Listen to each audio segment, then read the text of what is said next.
pleasure to be back in Carbondale. Thank you all for coming. You know, I spoke to my sister yesterday and I told her I was here in Carbondale working on math. She goes, "Whoa, Carbondale. Just the name, it sounds like a place to get work done." So industrious. And it has held up to its nomenclature. It's been a productive visit so far. Well, so what I would like to talk about are almost universal ternary sums of polygonal numbers, and I guess I should write this here as well, that everything I'm going to speak about today is joint work with Ben Kane, who is currently on the faculty at the University of Hong Kong. So I'm going to start with an introduction, some definitions, and a little bit of motivation for the problem, and then get into some more technical details as time goes by. So let's just begin with an introduction here.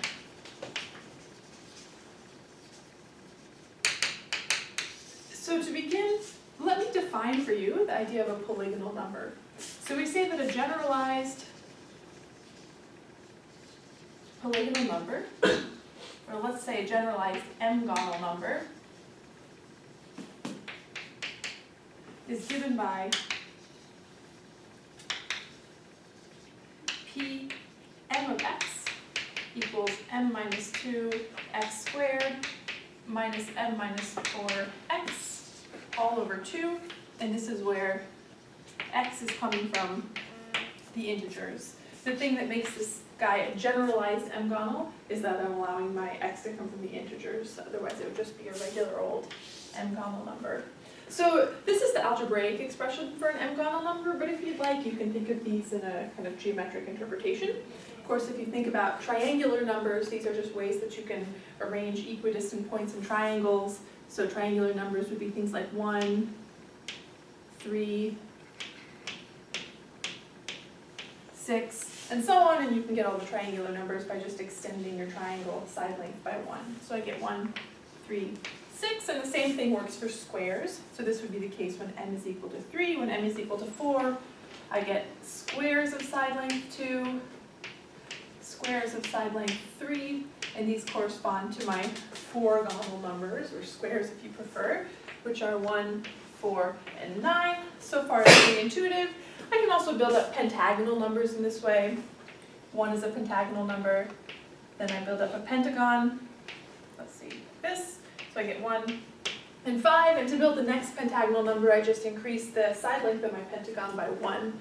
So this looks like, take a side length 3 pentagon. The only slight weirdness is that I have to embed a little side length 2 pentagon in there as well. This gives me my next pentagonal number, which is, let's see, 1, 2, 3, 4, 5, 6, 7, 8, 9, 10, 11, 12. Is that accurate? I think so.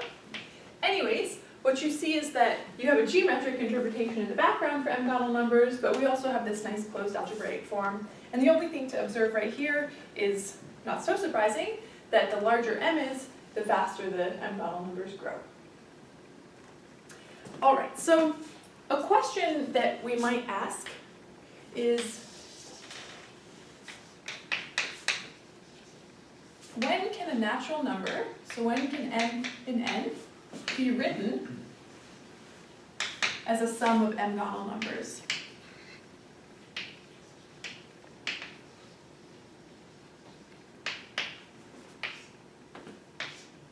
So let's look at some historical attempts to answer this question. The first one we'll look at is from Gauss. Always a good place to begin, in 1796. Gauss in 1796 observed that, in fact, every natural number can be written as a sum of 3 triangular numbers. So he noticed that for all n in n can be written as p3x plus p3y plus p3z. And what he was really noticing here is that a sum of 3 triangular numbers is what we call universal. So I'll just say that is sum of 3 triangulars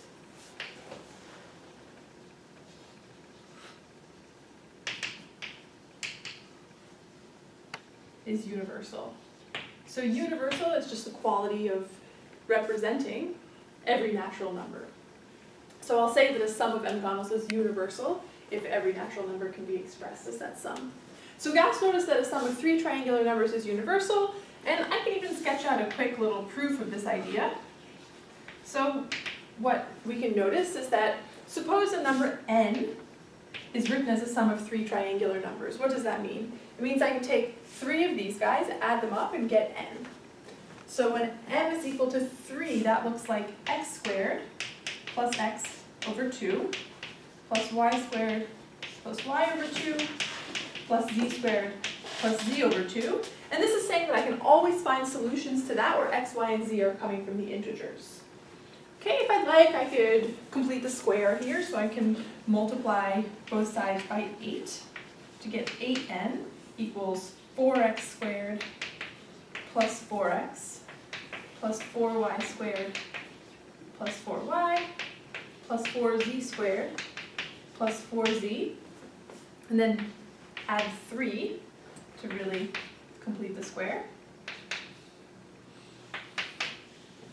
And then what this is really saying is that the integer 3 plus 8n is equal to 2x plus 1 squared plus 2y plus 1 squared plus 2z plus 1 squared.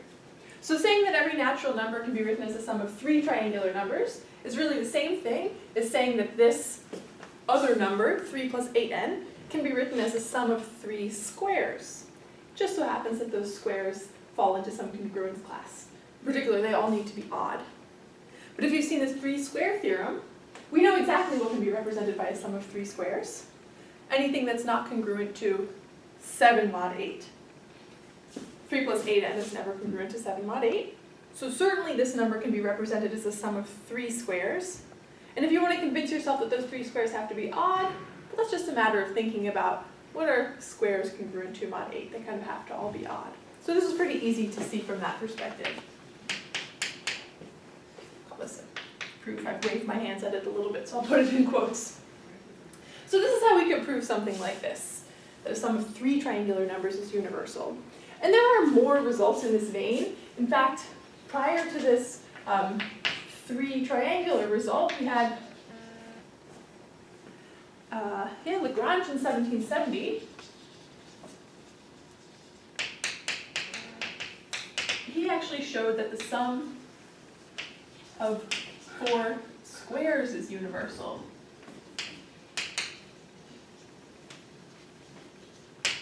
And for anyone that's ever taken or taught a course in elementary number theory, this is one of those really cool results, that every natural number can be written as a sum of 4 squares. The proof of this is not as nice and easy as that. It takes a little bit of doing, and I could probably spend the next hour proving that, but we'll do something different instead. And then again, kind of in this vein, Cauchy, in 1813, subsumed all of this by showing that a sum of many m-gonals is universal. So he showed that if I take a sum of 3 squares, a sum of 3 triangulars, a sum of 4 squares, a sum of 5 pentagonals, 6 hexagonals, and so on, I'm guaranteed universality. So a reasonable question to ask at this point is, can we do a little bit better? If having m-gonals makes me universal, can I take fewer than m and still be universal? So can we do better?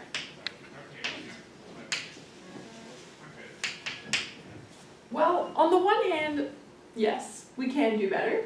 And one way that we can see that is, well, consider the following. If I take a hexagonal number, p6 of x, okay, what is that? p6 of x should just be 4x squared minus 2x over 2. But that's just the same thing as negative 2x squared plus negative 2x over 2, which is the same thing as a triangular number. And a little more work can actually show that any triangular number is just a hexagonal number with x plus 1 over 2.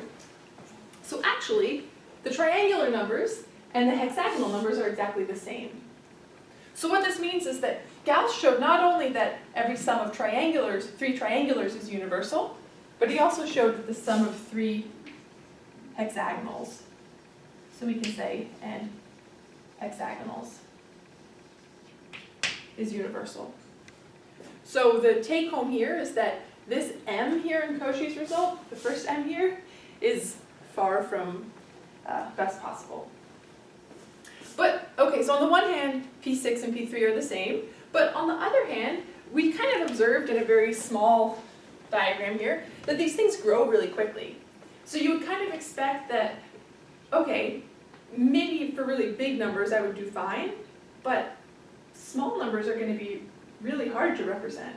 So for example, if I just look at the pentagonal case, I skip right over 2 and 4 and 3. There's no way that I'm going to get them because my pentagonals are growing so fast. So a reasonable kind of alternative way to look at this question is, instead of saying how many m-gonals do I have to add up to be universal, you could ask how many m-gonals do I have to add up to be almost universal.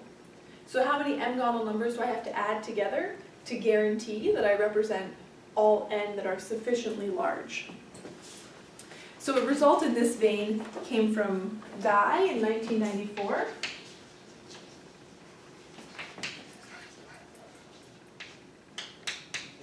And what Guy showed in 1994 was that if n is sufficiently large, then n, how do I want to say this? Yeah, then n can be written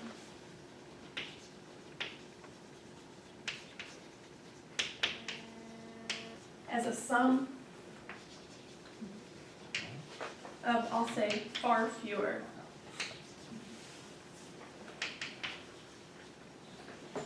than m many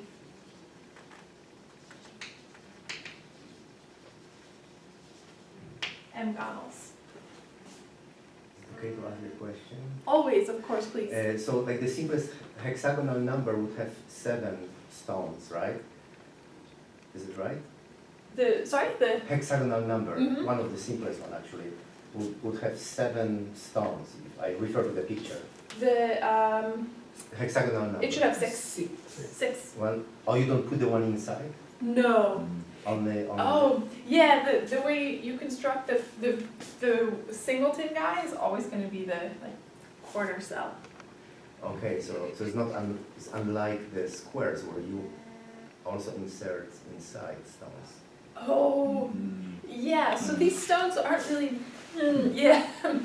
It's actually a little bit, I hesitate to put the geometric picture up there because it's incredibly misleading, because the triangles and squares behave completely different from everyone else. I see, so you're putting it on the edge. Yeah, I never considered that it looks like you're putting a stone on the inside. Yeah, But here in square you put inside. Right. Yeah. Don't think of it as putting a stone inside. Think of it as increasing my edge length by 1. You know, think of it as having a square of side length 2, and then nesting it inside a square of side length 3, and then nesting it inside a square of side length 4, increasing your side lengths like that. So what do you count? The number of stones. So what would be with 4 stones? How would, This guy? yes, the next one. Oh, so you It's just a you- square. You keep all the Yeah. Start with the four. hexagon and add only outside. Yeah. Okay. Okay. Yeah, so for Makes triangles sense. and squares, you get like a lattice that looks really nice and Yeah. full, but then they're like kind of sparse and strange for things that aren't triangles and squares. Okay. Yeah, so the idea, thinking about these things geometrically, we retire this notion pretty quickly because it's pretty unhelpful actually. Okay. All right, any other questions? Just as a passing historical whatever, how about Fermat, since he's the one who actually did the polygonal number theorem first, before Cauchy proved it? How about him? Yeah, how about him? He's an okay guy. Probably Yeah. not too okay these days. Yeah, he's dead now, but, Fermat, I think Fermat, I think Cauchy was the first person to like write it all down in totality. So I give him credit, but yeah. Anytime there's a fight between Fermat and anyone else, I defer to anyone else. But it's true that he may have been the first to state it publicly. Great, so with this result from Guy in hand, we can believe that for n sufficiently large, we can hope to express n as a sum of far fewer than n many m-gonals. So the question that I want to hone in on today is when is far fewer equal to 3? So I want to say when is a sum of 3 m-gonals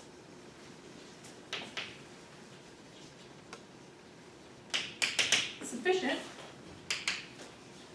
to represent all sufficiently large n. So this will be our goal and our motivating question for the rest of the talk. When is 3 enough? And I have an answer for you. I'll give you the answer right now in case you tune out, fall asleep, or become so horrified that you leave. I don't know. This is a theorem from me and from Ben Kane that actually just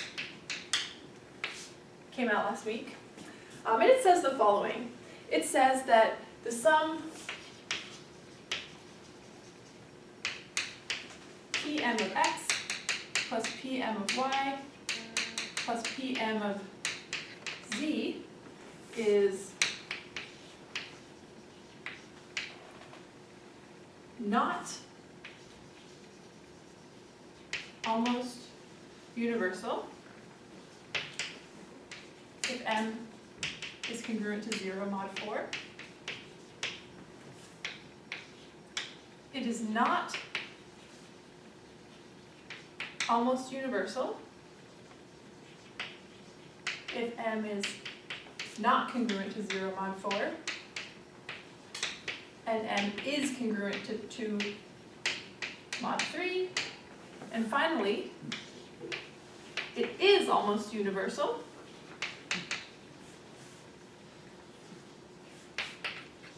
if m is not congruent to 0 mod 4 and not congruent to 2 mod 3. And I guess I haven't told you what almost universal means, but almost universal just means representing all but finitely many. So this idea of representing all n sufficiently large, this is almost universal. So what is this saying here? If I take a sum of 3 m-gonal numbers, if m is congruent to 0 mod 4, then it's guaranteed that I fail to represent infinitely many numbers. The same thing is going to happen if m is congruent to, not congruent to 0 mod 4, but is congruent to 2 mod 3.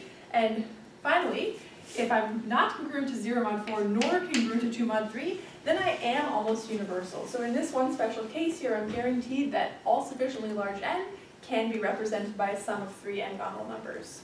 So this one here turns out to be just some kind of a congruence thing. I can show without too much difficulty that if n is congruent to 0 mod 4, then this thing fails to represent everything congruent to 1 mod 8 or something like that. So this is not too deep.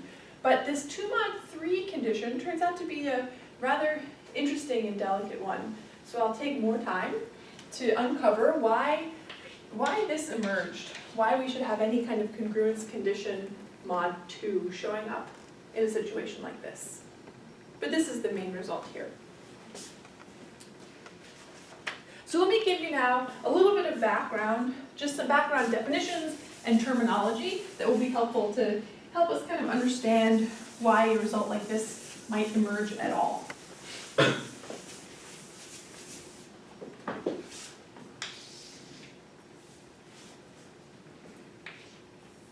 So I think this is now officially section 2.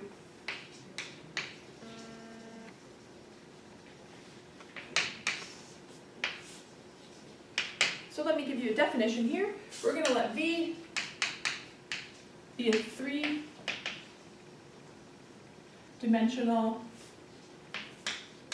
Q vector space. We're going to let L be a discrete subset sitting inside V.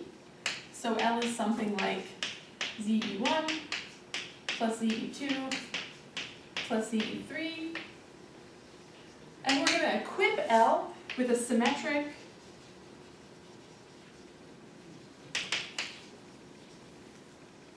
bilinear map V from L cross L into Z. So when I say a symmetric bilinear map, all I mean is that if I take B of xy, it's the same as B of yx, and it just moves linear in both coordinates. So if I have a sum of things, I can pull it apart across B. So I have my symmetric bilinear map B, and let's go ahead and define a quadratic map.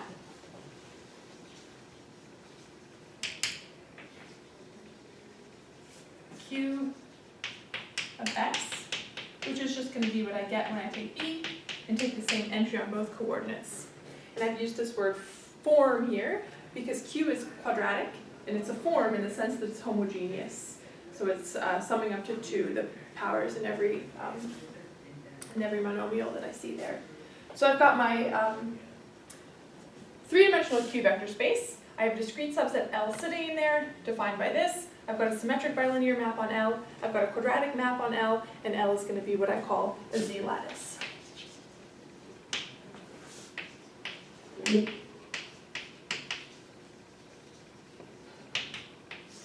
So it's some kind of a free Z module endowed with a symmetric bilinear map structure. So what you can think of as elements sitting inside this Z module, I have kind of vectors sitting inside there. And if I measure a vector under this map Q, you can think about it as having a length. So I might say Q of x is the length of the vector x sitting inside the Z module. So this is my general object here, and there are a few more invariants of the object that we may need later on. First of all, I want to define something called the gram matrix associated to L. So if I fix a basis, say E1, E2, E3, then I get a gram matrix, which is just the matrix that comes from taking the bilinear map B on each of the basis entries. So it's a 3x3 matrix defined in this way. And I'll just point out that this, of course, would be a symmetric matrix since my bilinear map is symmetric. So this is my gram matrix. I have a discriminant of L.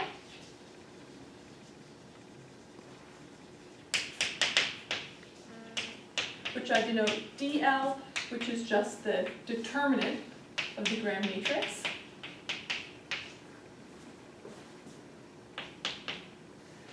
And let's see.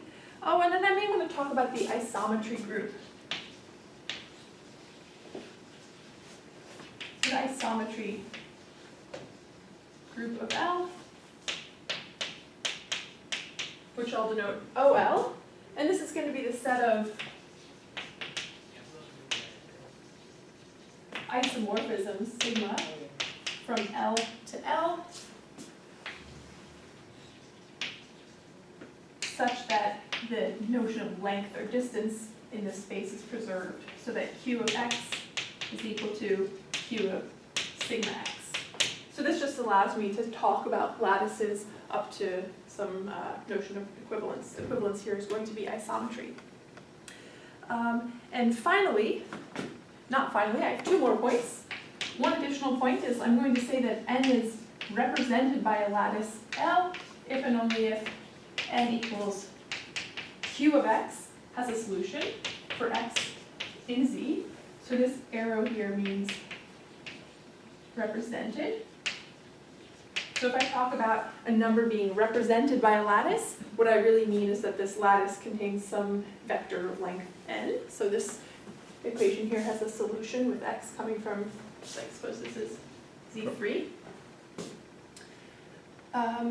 And finally, eventually we'll have the need to use some kind of local structure here. So if I've got my lattice defined nicely here over the integers with my underlying space over the rationals, I'm going to define a local lattice.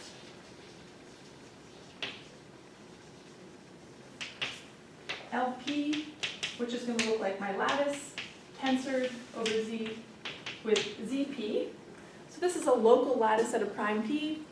If you've seen local constructions before, this maybe is nothing new to you. If you haven't, maybe the most user-friendly way to think about it is I've still got my integer array here, my lattice array. I've got my quadratic map, except now I'm taking Q and I'm allowing myself to plug in p-adic integers instead of regular old integers. So the user approach here would be just think Q of X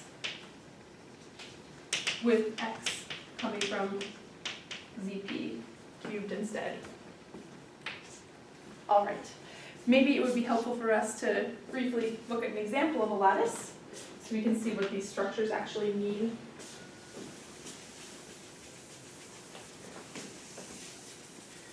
Just in general, B is any, your bilinear map, any, or you will specify it later? It is what? Is it just any bilinear map, or you will specify it later? I'll specify one right now. Oh, okay. Yeah. So let's look at an example of a very particular map. So actually, instead of looking at the bilinear map, let's look at the quadratic map, because that's kind of the more interesting one. So let's look at the quadratic map associated to the sum of three squares. So Q of X, Y, Z, the sum of three squares, looks like X squared plus Y squared plus Z squared, sum of three squares. So if I wanted to think about this thing as a lattice structure, I need to think about the underlying space, the underlying free Z module sitting there, and I need to think about this as the kind of length measuring function sitting on top of it. Okay, so if I wanted to build out a gram matrix here, first I need to fix a basis. So let's consider the standard basis, E1, E2, E3. If I wanted to build a gram matrix now, okay, then I would want to think about where do each of these basis elements go under the quadratic map. So E1 looks like 1, 0, 0, which would go to 1. E2 should be 0, 1, 0. E3 looks like 0, 0, 1. Okay, and then my off-diagonal things come from taking the inner product between basis elements. But of course, the inner product of these guys should be 0 under this map. So I get 0, 0, 0, 0, 0. And when I'm dealing with a diagonal matrix like this, it'll be easier to write it in a kind of more condensed form. So I'll use this notation to refer to a diagonal matrix. But I just chose the standard basis here as my way of expressing this. I could have chosen a non-standard basis if I wanted to be difficult. I could do something like E1 plus E2, E2, E3, and then you might ask, well, what's the gram matrix associated to this? The gram matrix associated to this, well, now I've got this first basis element here. So if I look at it under Q, it has length 2. Now it has inner product 1 with the second basis element, and everything else stays the same. So these are two different gram matrix representations for what is actually the same lattice. These are isometric lattices because their distance of things is completely preserved. All I'm doing is kind of looking at it from a different change of basis, a different point of view. So one thing to observe here is that, unsurprisingly, the discriminants stay the same from one to the other. Okay, so let's look at another example. Let's look at the example in question today, namely the sum of m-gonal numbers.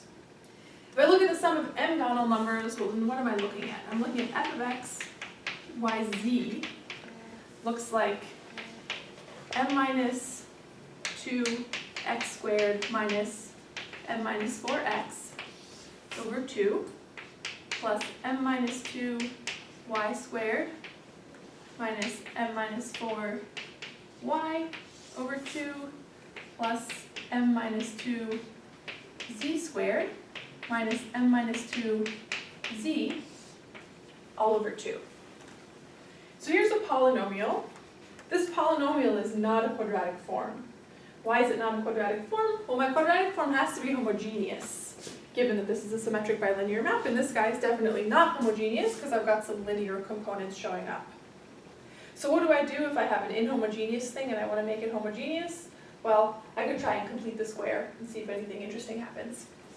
So let's take f of x and let's complete the square and see what we're dealing with. And see if we can find some way of expressing this sum of m-gonal numbers in this nice language of lattices.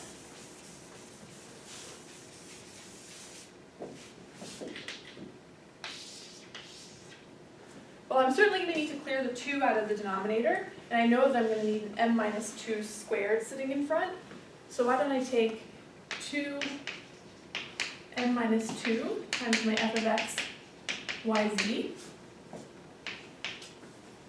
And if I want to complete the square, eventually I'll also need to add on my constant term, which is going to look like, what, m minus 4 over 2 squared. And I'm going to add that on 3 times.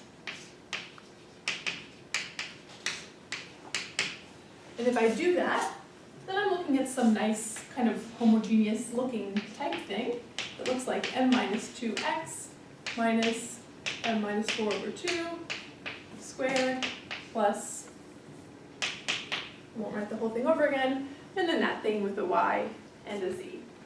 So the idea now is that I've got something really analogous to what we had for Gauss's first result. It looks like some kind of a sum of squares that's maybe satisfying some congruence conditions.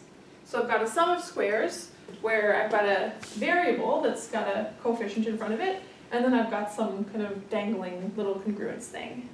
So it turns out that there's no way for this to actually be a lattice because it's not homogeneous, but I can think of it as a shift of a lattice. I can think of it as a lattice plus. It's a lattice with a little bit of extra congruence condition put on it. So if I want to define it in that way, I'll define my lattice to be that one that has the grand matrix m minus 2 squared, m minus 2 squared, m minus 2 squared in the standard basis. And I'm going to define some vector v that looks like m minus 4 over 2 m minus 2 e1 plus e2 plus e3. And then it turns out that I can describe this polynomial here, this sum of m-gonal numbers, in terms of this shifted lattice coset. So I can still use the language of lattices to describe this thing.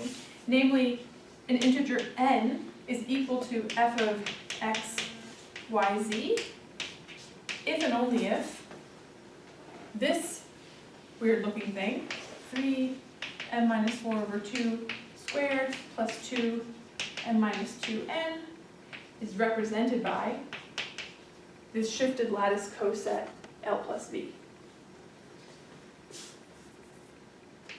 In case we use this later, I'll call it T sub n so we can stop writing it.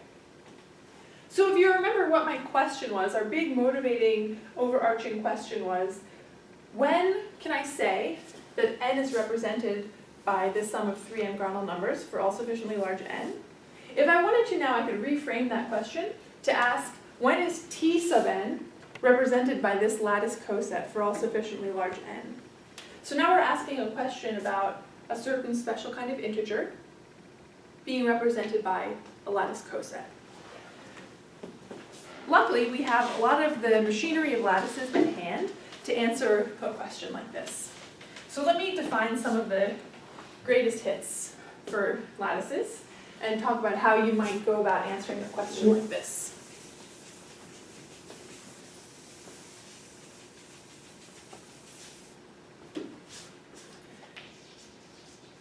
So we're going to define the following. We're going to define the class of L. We're going to define the spinor genus of L. And we're going to define the genus of L. Okay, the class of L, this guy here is just going to be the set of all m inside my space V, so that m is isometric to L.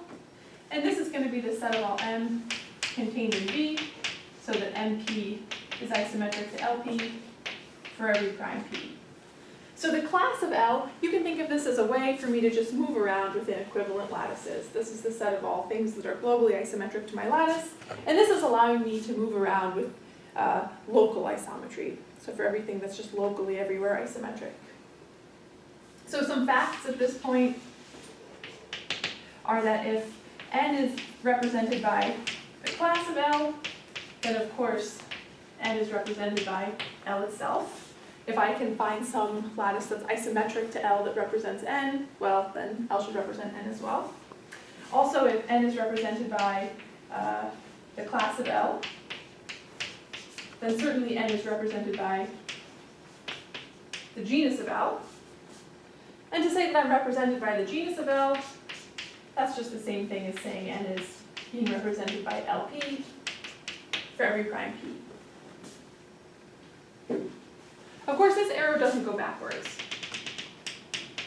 If I want to show that something's represented truly by an element in the isometry class, it's not enough to say that it's just represented by something that's locally everywhere equivalent, because local everywhere equivalence doesn't imply global everywhere equivalence in this setting. So what am I looking at here? I always like to draw this schematic here because it helps me think about things. I've got this box here, and this box is full of lattices, and this is my genus. So this is full of lattices that are locally everywhere equivalent to L at every prime p. What I'm interested in is just the class. So this is a small subsection of that box, and this is just the things that are globally isometric to my lattice L. If I want something to be represented by L, I have to show that there's a representation that comes from this little box up here. And of course, the genus is just kind of a big old pain because it gets chopped up into so many little pieces, and it's kind of just all over the place, all the little classes sitting inside the genus. So what we would like is some kind of intermediate step between the genus and the class. Say, is there some way that I can, okay, say that maybe I'm represented by something in the whole box, but can I get myself a little bit closer to the class? And that answer comes to us in the form of the spinor genus. So the spinor genus, there's not really a good colloquium-friendly definition of the spinor genus. Let me give it to you in this way. We can think of the class as the orbit of L. The orbit of L under the special orthogonal group on V. We think about this guy as the orbit of L on the some adelic special orthogonal group. And you can think of this guy as O plus AV times O prime, O plus O prime AV acting on L. And I'm just going to put this in a black box for a moment, but tell you that it's a group that's kind of like a some subset of the orthogonal group on the underlying space. Why do you think orthogonal group and not, for instance, SL, special linear? Because you want to preserve the length. Yeah, it has to be a little bit better than So that. it's not more than isomorphic. Mhm, It's actually, yeah, okay. Yeah, it has to be. Yeah. Exactly. So the spinor genus turns out to be a coarser chopping than classes, but finer than the genus. So for example, these guys here could be the chopping of this guy into spinor genera. So say here I have 4 spinor genera. So the sort of hierarchy here goes as follows. If anything's going to happen, I need to show that a number is represented by the genus of a lattice. If I can do that, my next task would be to show that it's represented by the spinor genus of the lattice. And from here, I need to show that it's represented by the class of the lattice. These are the kind of 3 things that need to be done.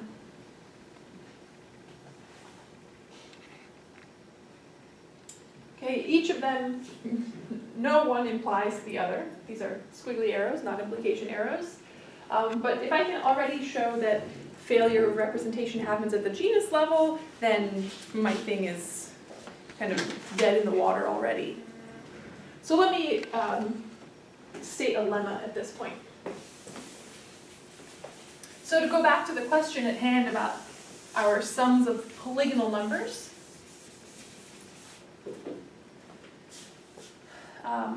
if you remember that being represented by the sum of polygonal numbers was the same as this special thing being represented by a lattice coset, well, we can say all of that in terms of this class genus, spinor genus story, namely, if M is congruent to 0 mod 4, then Tn is not represented by the genus of the lattice coset. And if M, You want to cross it, right? It's not represented. yeah, if M is not congruent to 0 mod 4, then Tn is represented by the genus of the lattice. So that's why this, that first condition wasn't particularly delicate, because it's just some kind of local obstruction. Okay, so assuming that we are congruent to, assuming that we are not congruent to 0 mod 4, we don't have a local obstruction. So let me give you a fact here. Oh, I guess I should also, do I have a different color of chalk? No, just white. I should point out that these definitions work for lattices and they work for lattice cosets as well. Every place here on this board where I have an L can just as well be replaced with an L plus B. So some facts. If an integer n is represented by the genus of a lattice, then one of two things happens. Either n is represented by all of the spinor genera,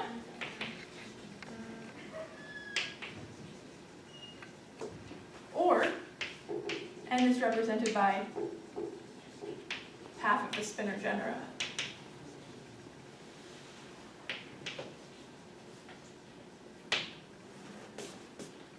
Okay, so when I say all of the spinor genera or half of the spinor genera, this means that if I'm represented somewhere in here, either I'm represented by 1, 2, 3, 4, all of them, or I'm represented by maybe only this top half up here, or maybe only the bottom half.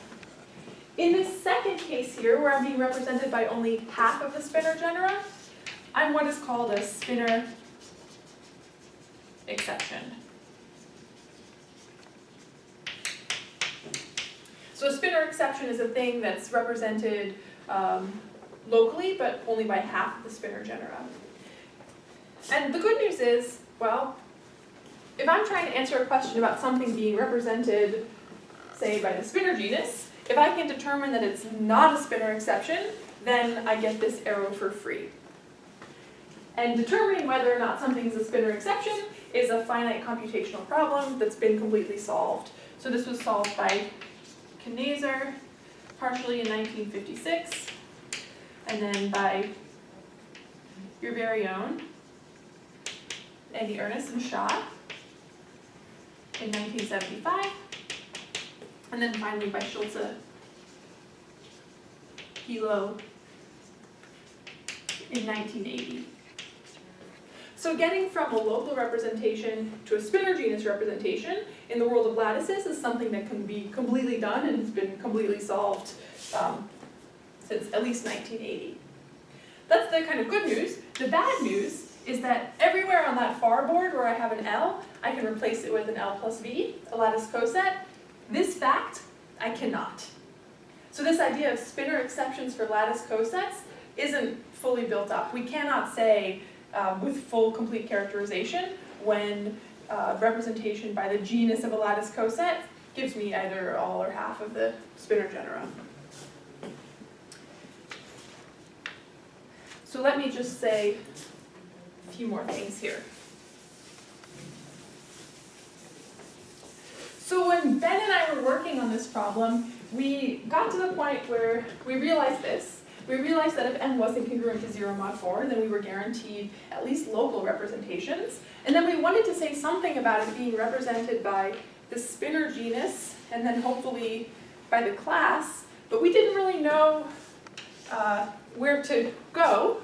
What we did notice, though, was that when m was congruent to 2 mod 3, when m was congruent to 2 mod 3, we just kind of did a search by computer to see what was being represented and what wasn't.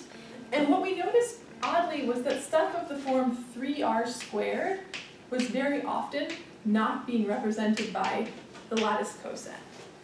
So we came at this and we said, okay, we're dealing with a lattice coset, we know we have local representation, and it looks like we're missing a 3r squared, which looks a lot like the way we knew these spinor exceptions had to behave, except we didn't have a fully robust idea of spinor exceptions behind us to tell us that that was exactly what was happening.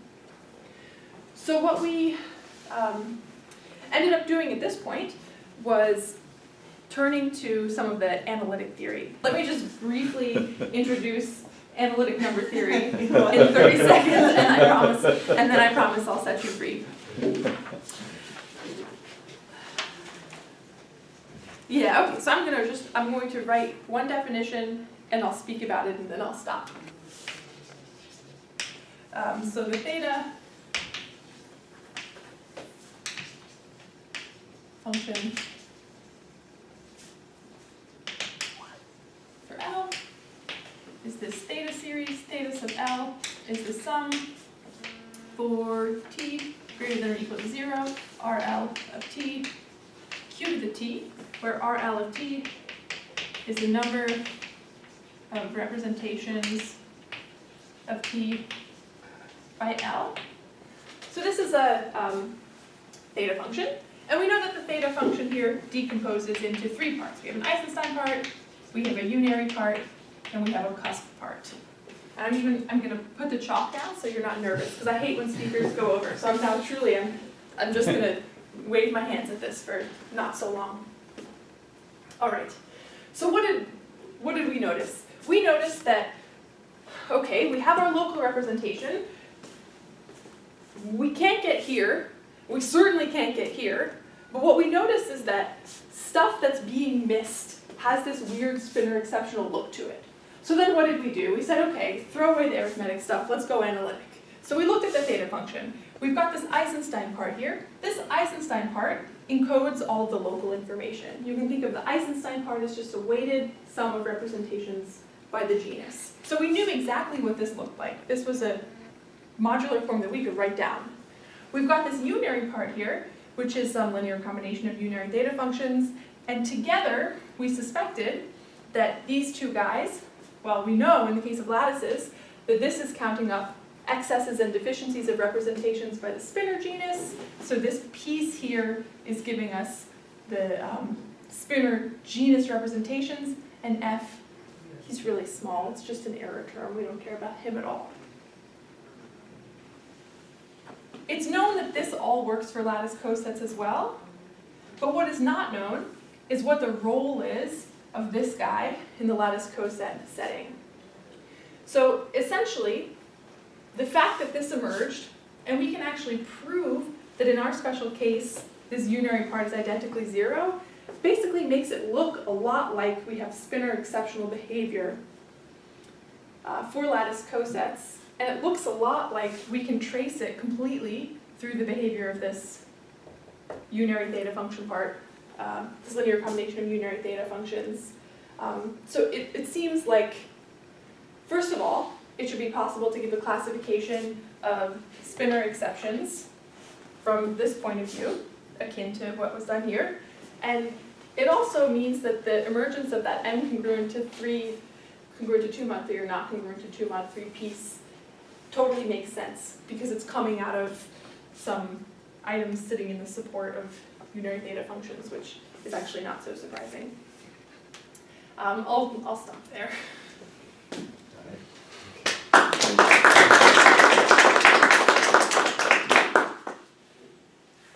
Are there any questions